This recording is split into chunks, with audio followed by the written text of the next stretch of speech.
Hola, aquí te voy a explicar las leyes de Kirchhoff desde cero y espero que estés atento o atenta dependiendo del género. Así que vamos allá.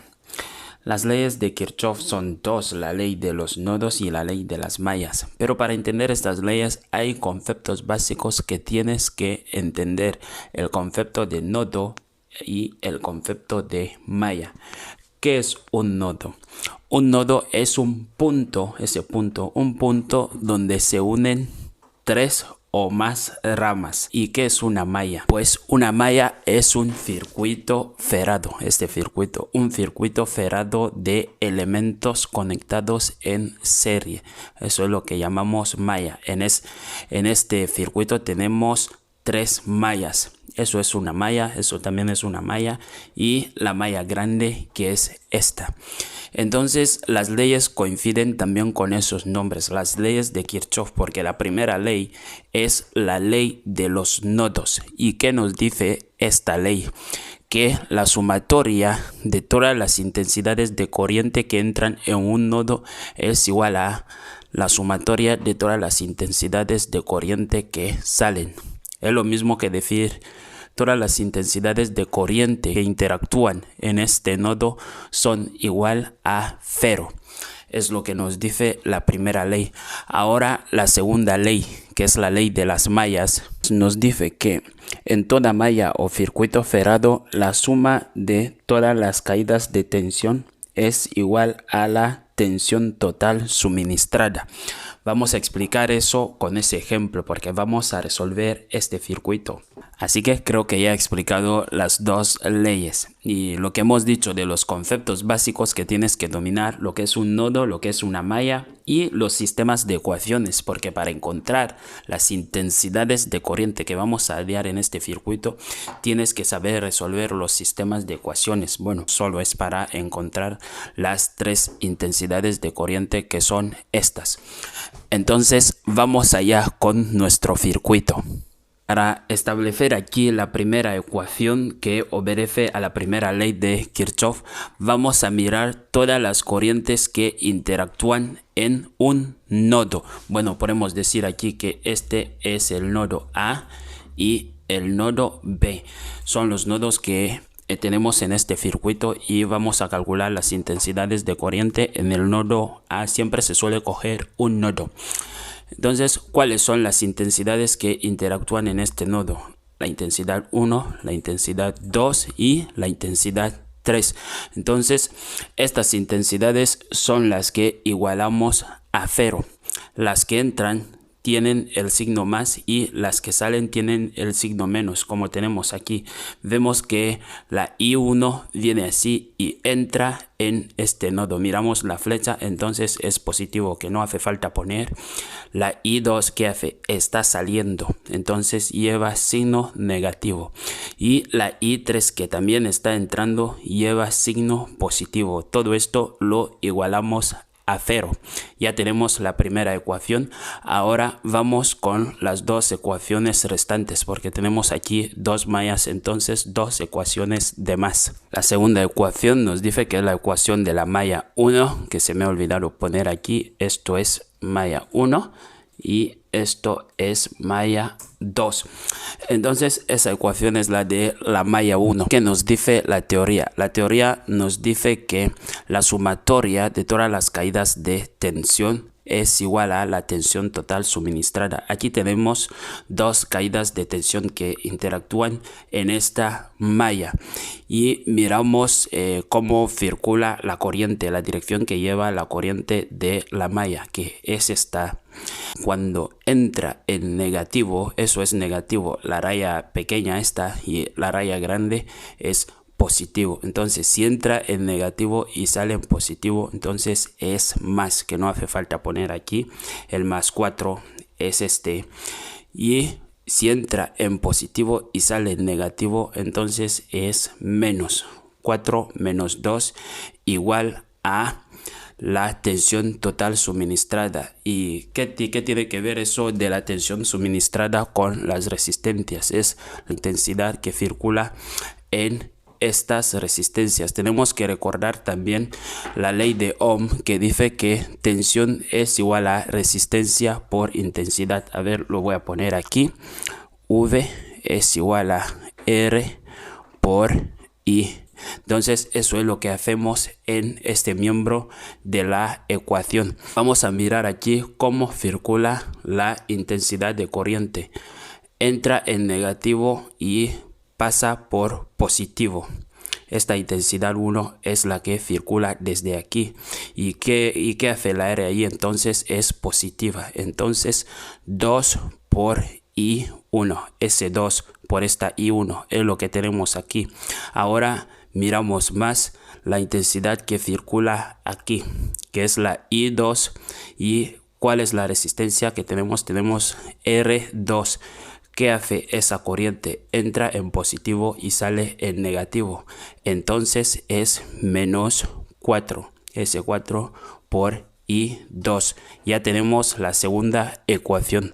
Ahora vamos con la malla 2. Vamos a poner la ecuación de la malla 2. Miramos también sus caídas de tensión. ¿Cuántas son? 1 y 2. Entonces miramos la intensidad de corriente que circula aquí. La corriente que circula aquí es esta. ¿Y cómo actúa aquí? Entra en negativo y sale en positivo. Entonces el 2 va a ser positivo. Seguimos. ¿Cuál es la siguiente caída de tensión? Es esta. ¿Cómo se comporta la corriente? Entra en positivo y sale en negativo. Entonces menos. Vamos ahora con el segundo miembro de esa ecuación.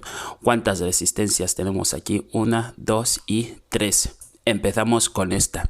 ¿Cuál es la intensidad de corriente que circula en esta rama? Es la I2. ¿Y cómo actúa? Entra en positivo y sale en negativo. Entonces es menos 4. Ese 4 por I2. Ahora en esa rama, ¿cuál es la intensidad de corriente que circula? Es esta I3. ¿Y qué hace aquí? Entra aquí, entonces es positivo porque aún no contamos con ninguna caída de tensión. Entonces más 6. Este 6 más ese 5 también que entra aquí en negativo y sale en positivo, entonces más 5, por eso he puesto entre paréntesis 6 más 5 por la I3 que actúa en esta rama. Así ya tenemos todas las ecuaciones. Ahora nos toca establecer el sistema. Ordenamos un poquito el sistema aquí, tal forma que las incógnitas pasen a este miembro y los números independientes a ese miembro. Entonces 2i menos 4i2 más 0 porque no tenemos i3. Todo eso es igual a 2, ese 2 que hemos obtenido de aquí. Y ahora 0 porque no tenemos i1 en esa ecuación. Menos 4i2 que es este. Y más 11i3. Esto es 11i3 que tenemos aquí. Todo eso es igual a menos 6. Ya tenemos nuestro sistema y ahora lo vamos a resolver. Bueno, yo prefiero siempre el método de Cramer, que me gusta más, y tú ya podrás hacerlo por Gauss si es que te apetece, solo para encontrar I1, I2 e I3. Vamos allá. Bueno, he colocado el sistema rápidamente y colocar también los determinantes para que el video no se haga más largo. Entonces aquí ya tenemos los determinantes. Espero que domines el tema de determinantes porque en eso se basa la ley de Cramer para resolver los sistemas de ecuaciones. Entonces aquí tenemos el determinante principal que se saca de aquí. Tenemos aquí 1, 2 y 0. Los vemos aquí. Menos 1, menos 4 y menos 4. Los vemos aquí. Y más 1, más 0 y más 11 que tenemos aquí también. Este es el determinante principal y el resultado nos da 3. ¿Por qué? Pues porque multiplicamos la diagonal principal que nos da eso, después cogemos ese triángulo que nos da eso y después este y nos da este 0. Entonces para la segunda parte cogemos la diagonal secundaria, que es esta, 1 por menos 4 y por 0 y todo multiplicado por 0, que es igual a 0. También cogemos este triángulo que también ya hay 0 dentro, entonces nos da 0, y cogemos el otro que nos va a dar menos, aquí nos da menos 22, y como ya estamos en la diagonal secundaria, entonces más 22, y todo eso obtenemos 3.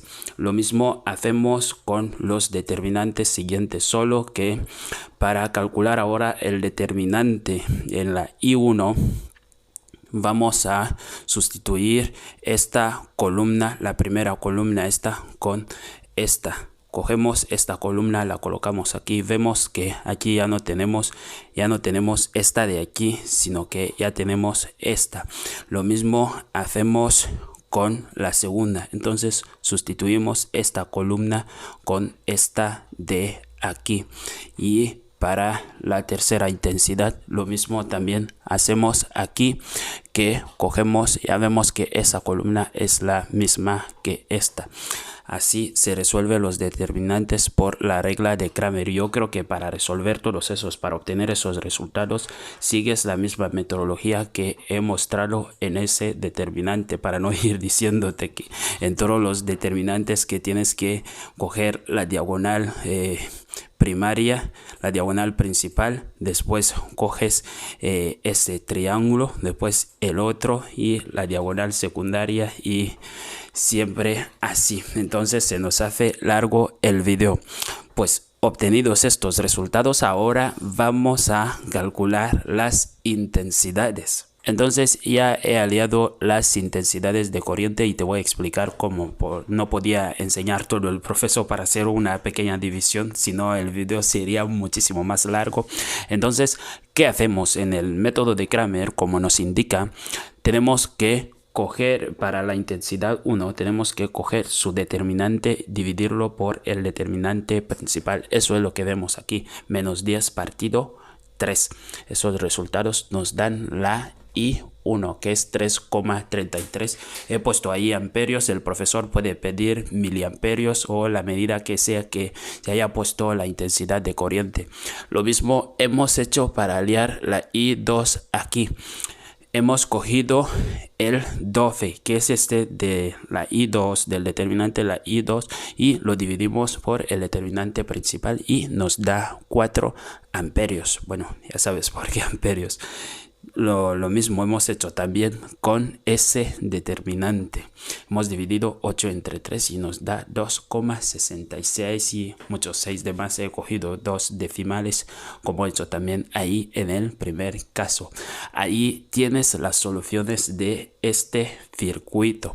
Espero que te haya servido de mucha ayuda este video y nos vemos en el próximo video.